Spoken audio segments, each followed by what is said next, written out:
नमस्कार दोस्तों, मेरा नाम है अर्नब नायक। आप देख रहे हैं स्टार्टअप ज्ञान और स्टॉक्स वर्सेस क्रिप्टो के तीसरे एपिसोड में आप सबका स्वागत है। अब यार जैसे जैसे सर्दियां बढ़ती जा रही हैं, हमारा स्टॉक मार्केट और क्रिप्टो मार्केट दोनों ही गिर रहे हैं। बट जानेंगे इस वीडियो में कि यार हमने जो 50,000 रुपये स्टॉक्स में इन्वेस्ट किए थे और 50,000 रुपये क्रिप्टो में इन्वेस्ट किए थे, किस में ज़्यादा लॉस हो रहा है, और उसके बाद स्ट्रैटेजीज बनाएंगे जिससे कि यार बढ़िया रिटर्न्स भी मिल पाएँ। और तो और इस वीडियो में हम 2 नए क्रिप्टो और 2 नए स्टॉक्स में इन्वेस्ट भी करेंगे। तो वीडियो को आखिर तक देखना और हम जल्दी से वीडियो शुरू करते हैं।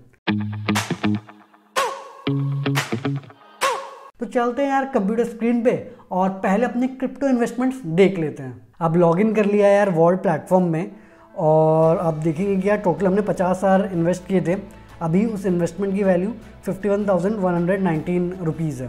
तो मतलब मान के चलो करीब 2.5% ही बढ़ा है पिछले एक महीने में। पर अगर हम देखेंगे क्रिप्टो मार्केट, अगर मैं आपको दिखाऊं, ये बिटकॉइन, और ये पिछले एक महीने का ग्राफ है। बिटकॉइन ऑलमोस्ट 25% गिरा है पिछले एक महीने में। मतलब दूसरे कॉइन्स इससे थोड़ा ज़्यादा, इससे थोड़ा कम गिरे होंगे।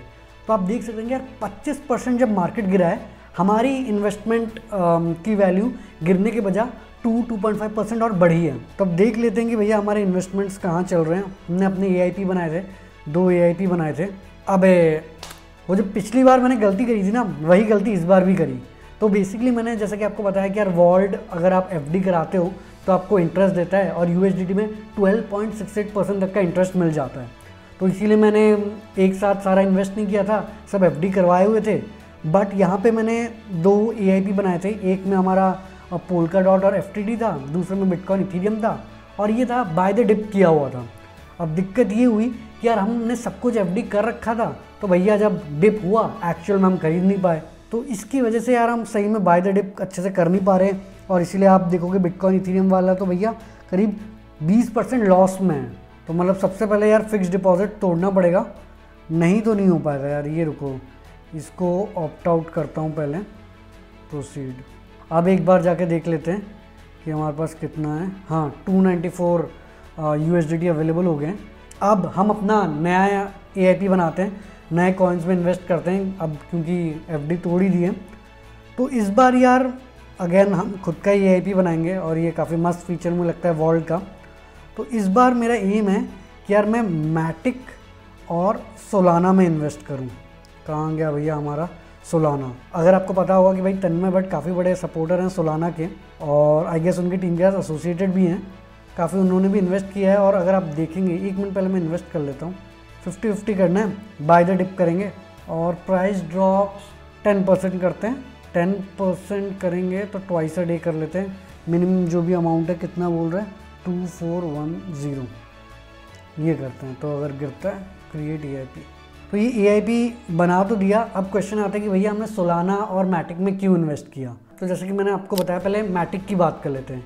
तो अगर मैं आपको ओवरऑल लेके चलूँ, इथीरियम अगर आप देखेंगे कि यार अभी मार्केट कैप के हिसाब से दूसरे नंबर पे है, करीब $450 बिलियन का मार्केट कैप है, और कई सारे डैप्स, DeFi प्रोटोकॉल इथीरियम में चलते हैं। मतलब काफ़ी ज़्यादा यूज़ होता है इथीरियम। बट इथीरियम में कुछ प्रॉब्लम्स है। पहली बात क्या है, इसकी ट्रांजैक्शन फीस बहुत ज़्यादा होती है, और इनके नंबर ऑफ ट्रांजैक्शन पर सेकंड वो भी बहुत कम होते हैं। तो कभी कभी तो यार एक ट्रांजैक्शन करने के लिए $100-200 भी लग जाते हैं। तो इसलिए फिर यार छोटे ट्रांजैक्शन के लिए हम इथीरियम यूज़ नहीं कर पाते हैं, प्लस थोड़ा बहुत स्लो भी है। तो इसी प्रॉब्लम को सॉल्व करने के लिए मैटिक बनाया गया है। मैटिक बेसिकली एक लेयर 2 स्केलिंग सोल्यूशन है, जो कि इथीरियम के ट्रांजैक्शन कॉस्ट को काफ़ी ज़्यादा कम कर देता है, प्लस नंबर ऑफ ट्रांजैक्शन भी बढ़ा देता है। और इन्होंने यूज़र एक्सपीरियंस, स्केलेबिलिटी, इन सारी चीज़ों पे काफ़ी अच्छा काम किया है। तो तभी अगर आप देखेंगे कि कई सारे अभी जो इथीरियम के जो प्रोजेक्ट्स हैं, वो अब पॉलीगन यूज़ कर रहे हैं स्केलिंग के लिए, चाहे वो आवे हो, सुशी स्वैप हो इत्यादि। तो पॉलीगन मैटिक के फाउंडर्स इंडियन ही हैं, हमारे जयंती कनानी और संदीप नायलवाल। मैटिक का अगर आप 1 ईयर का रिटर्न देखेंगे तो भैया चौंक जाएंगे। अगर आप इसी साल का देखेंगे, ऑलरेडी ये कॉइन 100x हो चुका है। बट क्योंकि इथीरियम का यूज़ केसेस और बढ़ता जा रहा है, और कई सारे एप्लीकेशन इस पर बने ही जा रहे हैं, तो मुझे लगता है मैटिक आगे भी जाके ग्रो करेगा, और काफ़ी इंटरेस्टिंग ये स्केलिंग सोल्यूशंस मार्केट में लेके आ रहे हैं। तो इसलिए भैया मैटिक के ऊपर तो मैं बुलिश हूँ। अब हम बात कर लेते हैं हमारे सोलाना की। तो सोलाना, जैसे कि मैंने आपको बताया कि अभी पिछले 4-5 महीनों में काफ़ी ज़्यादा ग्रो हुआ है। आपने अगर तन्मय भट्ट की वीडियोस देखी होंगी, वहाँ पे आपको समझ आ गया होगा। अगर आप ईयर टू डेट देखेंगे तो इस साल आप जान के हैरान जाएंगे, स्टार्टिंग में $2 का था और इनका हाई पॉइंट में $200 क्रॉस कर गया था। तो मतलब इसका भी 100x रिटर्न आ चुका है। तो ये बेसिकली इथेरियम के ऑल्टरनेटिव है। मतलब सोलाना पे भी आप अपने DeFi प्रोटोकॉल्स बना सकते हो, बट इनके 2 मेन USPs हैं इथेरियम के ऊपर।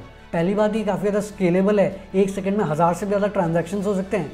और दूसरी बात, एवरेज ट्रांजैक्शन कॉस्ट भी इनका बहुत ज़्यादा कम है। मतलब जो मेन 2 इथेरियम में दिक्कतें थी जो कि मैटिक एक में सॉल्व कर रहा है, सोलाना ने अपना अलग प्रोटोकॉल बना के वही सेम चीज़ सॉल्व कर रहा है। और अभी यहाँ पे भी काफ़ी ज़्यादा इनका जो इकोसिस्टम है ग्रो कर रहा है। कई सारे DeFi प्रोटोकॉल सोलाना पे भी आ रहे हैं। तो इनिशियल जो बुल रन है वो तो मैंने मिस कर दिया था, बट अभी मैं सोच रहा हूँ कि यार सोलाना में भी काफ़ी ज़्यादा पोटेंशियल है, तो क्यों ना अभी भी बाय द डिप वाली स्ट्रैटेजी यूज़ करके इन्वेस्ट करना चालू कर दें।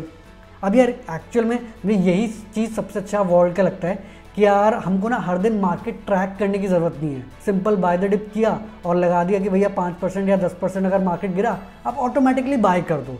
और जैसा कि आपको पता है कि भैया मार्केट इतना ज़्यादा गिरा, बट ओवरऑल अगर आप देखेंगे हमारा इन्वेस्टमेंट करीब 1160 रुपये बढ़ा, बट उसमें से अगर आप देखेंगे 636 रुपीज़ इसीलिए बढ़ा क्योंकि हमको इंटरेस्ट मिला। मतलब हमने जो USDT डिपॉजिट किए थे उसमें हमने 12.68% का इंटरेस्ट जनरेट किया।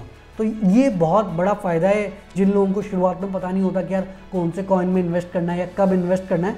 आप सिंपल FD करवा लो और उसमें इतना बढ़िया इंटरेस्ट ले लो। और है ही वॉल्ट अपना क्रिप्टो बैंक, तो ये उसी कॉइन्स में इंटरेस्ट देता है जो कॉइन का आपने FD कराया है। तो वॉल्ट का लिंक डिस्क्रिप्शन में है। अगर आप हमारे लिंक से ऐप को डाउनलोड करते हैं तो जितना कमीशन हमें मिलता है ना रेफरल के तौर पे, उसका 25% अमाउंट आपको वापस मिल जाता है। तो ये मौका गवाओ मत। तो ये तो हो गई भैया हमारी क्रिप्टो की कहानी। अब हम थोड़ा स्टॉक मार्केट भी देख लेते हैं। तो अब अपस्टॉक्स का प्लेटफॉर्म हम खोल चुके हैं। तो यहाँ पे अगर हम देखें, हमारे पास करीब 41,000 बाकी हैं जो हम इन्वेस्ट करना है। 9,071 इन्वेस्ट किया था और उसकी वैल्यू करीब 9,392 है। तो मतलब करीब 3.5% का हमें प्रॉफिट ही मिला है।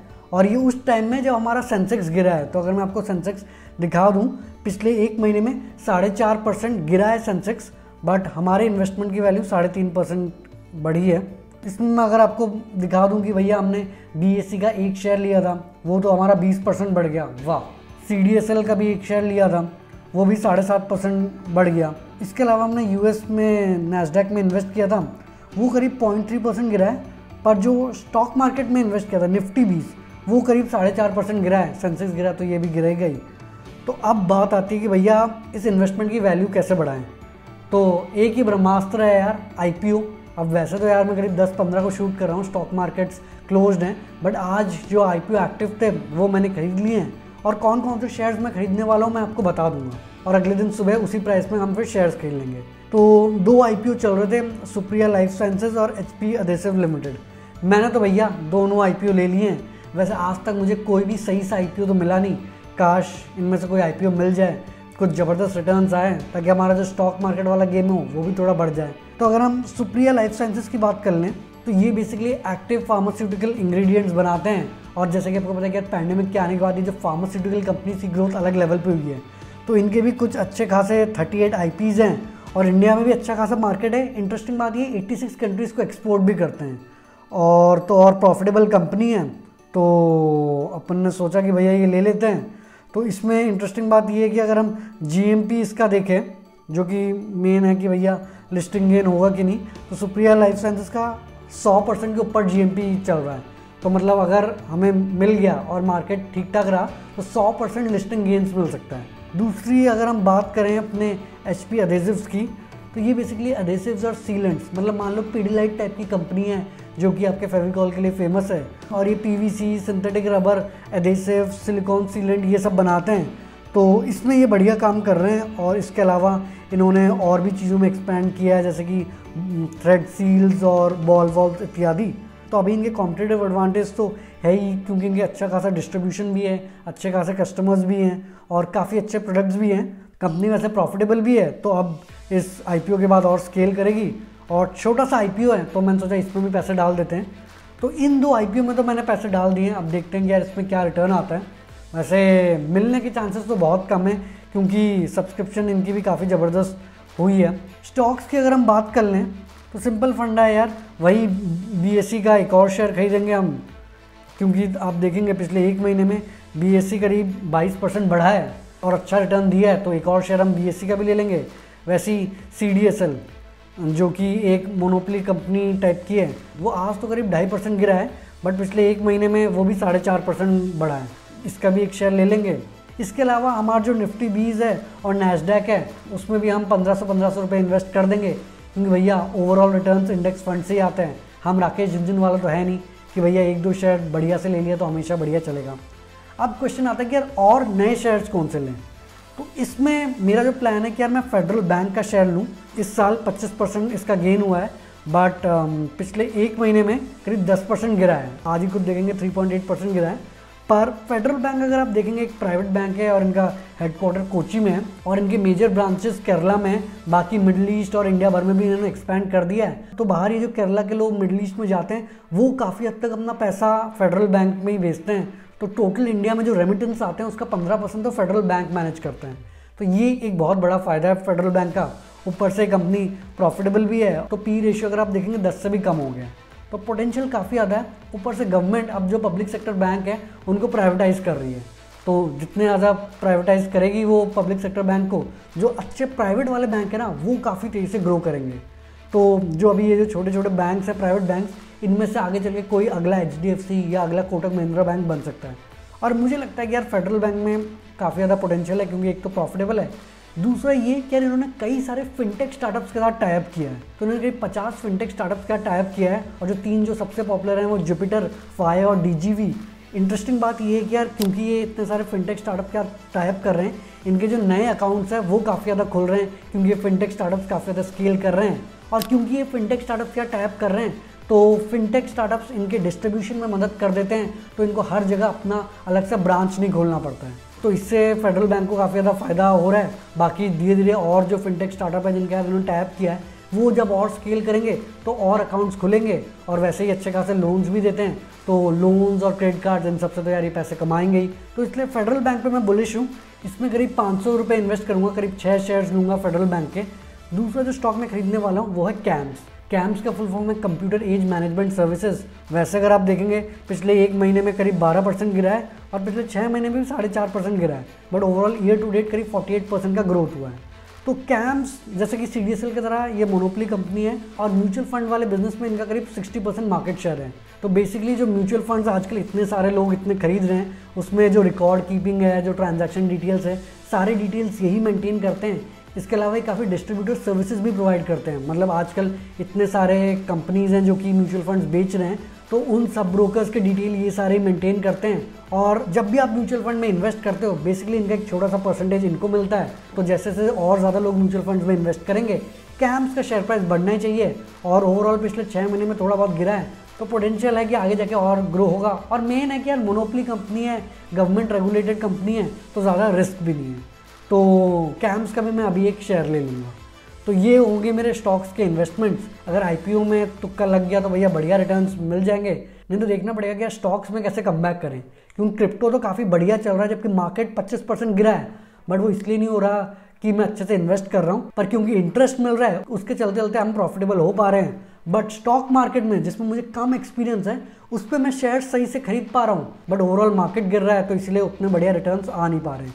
बट ओवरऑल ज़्यादा फर्क नहीं है। अभी अगर हम पूरे स्टॉक्स के रिटर्न्स और क्रिप्टो के रिटर्न्स देख लें, स्टॉक्स में टोटल अगर हमारे इन्वेस्टमेंट की वैल्यू 50,200 रुपीज़ है, तो क्रिप्टो में करीब 51,150 रुपीज़ है। तो 1000 रुपये ही क्रिप्टो के इन्वेस्टमेंट्स आगे बढ़े हैं। तो कंपटीशन अभी भी काफ़ी ज़बरदस्त चल रहा है। आगे चल के देखते हैं कि फाइनली जीतता कौन है। आपको क्या लगता है, स्टॉक जीतेंगे या क्रिप्टो? कमेंट्स में ज़रूर बताना, और ये भी बताना कि यार और कौन से स्टॉक्स या और कौन से क्रिप्टो मुझे खरीदने चाहिए, वो भी फिर मैं उसके ऊपर रिसर्च करूँगा। बाकी वॉल्ट का लिंक डिस्क्रिप्शन में दिया ही है। ईजीएस्ट वे है आपको क्रिप्टो में इन्वेस्ट करने का, क्योंकि आप सिंपल बाय द डिप वाली स्ट्रैटेजी यूज़ कर सकते हो, नहीं तो बिल्कुल रिस्क फ्री FD करा के 12.68% तक का इंटरेस्ट मिल सकता है। तो अब और क्या ही टेंशन है। तो दोस्तों ये था स्टॉक्स वर्सेस क्रिप्टो का तीसरा एपिसोड। आई होप आपको ये वीडियो पसंद आई होगी, और अगर आपने इस वीडियो से कुछ सीखा, वीडियो को लाइक करना, नीचे कमेंट करना कि वीडियो कैसे लगी, और चैनल को पक्का सब्सक्राइब कर लेना और घंटा दबा देना ताकि आप कोई भी वीडियो मिस ना करें। आगे हम ऐसे ही स्टार्टअप, बिजनेस, मोटिवेशन और एंटरप्रेन्योरशिप रिलेटेड बातें करेंगे। जल्दी मिलते एक नई और जानकारीपूर्ण वीडियो के साथ। धन्यवाद।